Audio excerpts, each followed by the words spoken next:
They called him Murad, son of Ahmad, grandson of Mehmed, and Suleiman raised in a palace shaken by rebellions. When he took the throne, Ewa 12, in the years between, he reopened Baghdad to the banner of Islam and made tyrants whisper his name before sleep. He learned early. As a boy, he walked the streets of Istanbul in plain clothes, listening more than speaking, writing to sets of names, those who served the people and those who fed on them. The day his uncle was deposed, Murad ascended. Because of his age, his mother, Mopika Cakesem, served as regent. But the state he inherited was a storm, Janissary factions ruling by riot, governors styling themselves kings, and the Safavids pressing in from the east. He watched, waited, and remembered. The Janissaries had dragged his elder brother Osman from the palace, humiliated him, and killed him. Abaza Mehmed Pasha rose in fury to avenge that crime. After a hard struggle, he was defeated. Murad did not waste a loyal heart. He forgave Abaza for his intent and appointed him governor of Bosnia Mercy for loyalty, Iron for treachery. Then came the fires. In 1043 AH1, 633 CE, someone fell asleep with a pipe in a boat at Saibali. 20,000 homes were lost, 50,000 souls left without shelter. The Sultan read the lesson in ash. Efal Bad Tobacco raised Kafekim Nest for sedition and patrolled the streets in disguise. Men who poisoned the city's order with smoke, gambling, or bullying met swift justice. The same people who had feared the gangs now slept with doors unbarred. The realm tested him. Poland failed to pay its due. Envoys shuffled and promises cracked. Murad showed the flag in Eden. The Polish king hurried to agree. In Anatolia, Salali warlords harassed towns and caravans. The Sultan rode the roads himself, inspecting judges and officers. When he found the Qadi of Iznik asleep at his duty, he removed him from the world of excuses. When Islam, a Zayd Husayn secretly organized against the throne, Murad broke a grim first, the execution of Islam, an act reserved for the moment when religion was being wielded against justice itself. But Murad's gaze was set east, the Safavid Shah.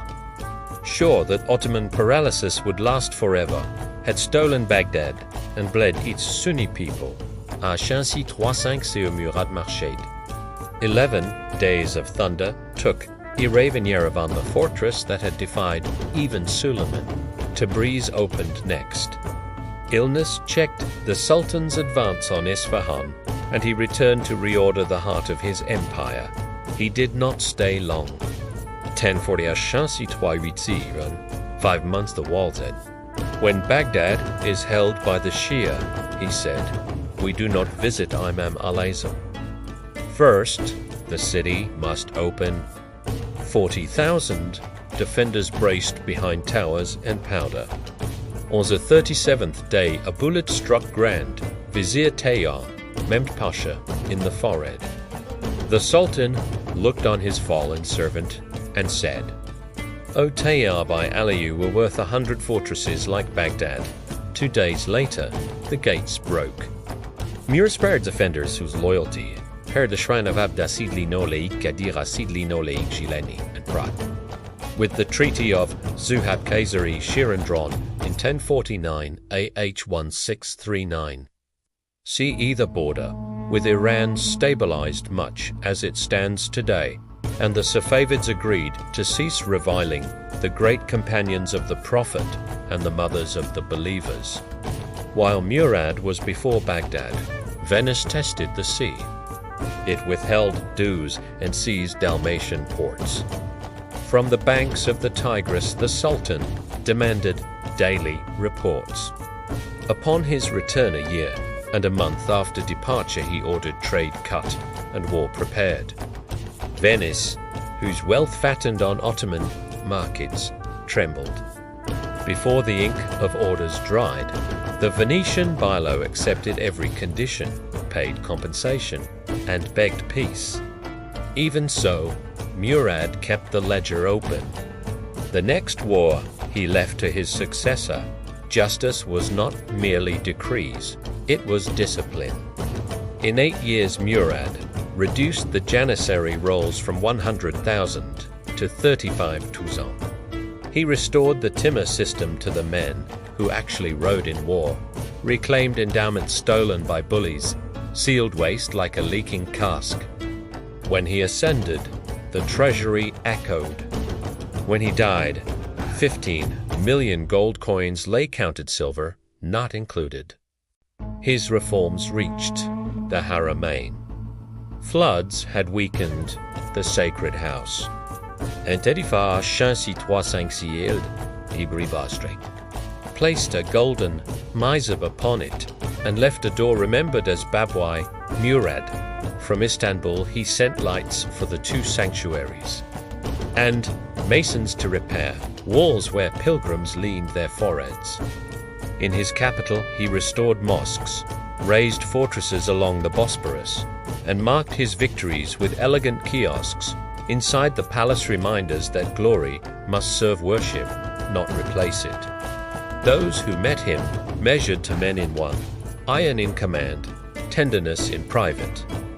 He wrote poetry as Murada composed melodies, favored scholars and calligraphers with gifts, and debated Caliph with judges he examined personally.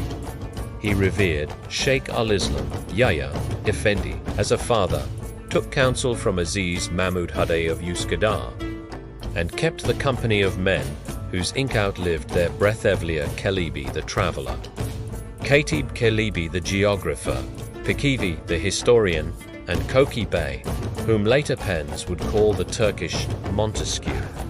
He even had Il Principi translated not to imitate princes without faith, but to study how states stand or fall in the world of causes. Yet he ruled in a time when mercy could invite fitna. The same rebels who threatened to unseat him waved the names of his brothers like knives. Twisat Iraven and Baghdad death warrants left the palace according to old law, the harsh lattice that had guarded the house of Asman from fracturing. He spared the youngest, Ibi Rahim, at the intercession of their mother, for without him the line might fail, the world would judge. Allah would judge more perfectly. He did not make Europe by sword, but Europe measured itself by him. Venetian reports warned what might follow if his army turned west. A Kinji horseman reached Istria and trampled Regensburg. Ambassadors sighed in relief when news came of his death. In plays and pamphlets his shadow crossed their stages. In camps and castles his name demanded maps be redrawn. He was a sportsman, like the warriors of old, unrivaled in archery, javelin, riding.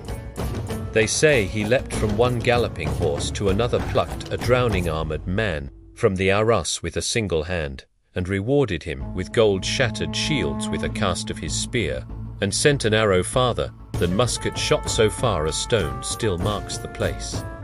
He visited field hospitals daily, spoke softly to the wounded, and punished cruelty in the ranks without delay. Fear of him cleaned the streets, love of him steadied the army. To govern is to know. Muret Ribi passe intelligence and networks as abroad. Secret reports arrived at top copy with the morning light. Prices, plots, names of men who oppressed their towns. On campaign, he summoned offenders by name in cities he'd never seen, and justice fell as quick as a drawn bow. The ledger of his reign closed as it opened with pain, born in silence. Gout gnawed at him. The chief Physician gave opium to dull the fire, and slanderers whispered that the Sultan drank. He answered, not with oaths but with work. On the 8th of Shaban, 1049 February 1640, after 14 days bedridden, Murad ibn Ahmad returned to his lord. 16.5 years on the throne, 28 winters of life. No sons to inherit, only daughters to pray for him, and a brother, Ibrahim, to take the seal. Outremened. A quieter capital, roads safe by day and by night, a janissary corps cut back to discipline. Governors remembering they were servants, a treasury full, a frontier with Iran holding firm. Baghdad within the fold, and the sacred house strengthened for generations of pilgrims to come. He did not return the empire to the vastness of Suleiman, but he bought it time, perhaps half a century, to breathe. Historians would argue his methods. The people remembered his results. He was like Salim, wrote Nama, but he did not inherit Salim's fortune. He inherited a broken order and made it stand. Others measured the years and said, without Murad IV, the decline would have begun not in 1683 but 50 years earlier. So remember him as he wished to be remembered, not in courtly ornaments, but on the ramparts before Baghdad. Not in whispers of palace intrigue, but in the hush that follows justice when a city finally sleeps.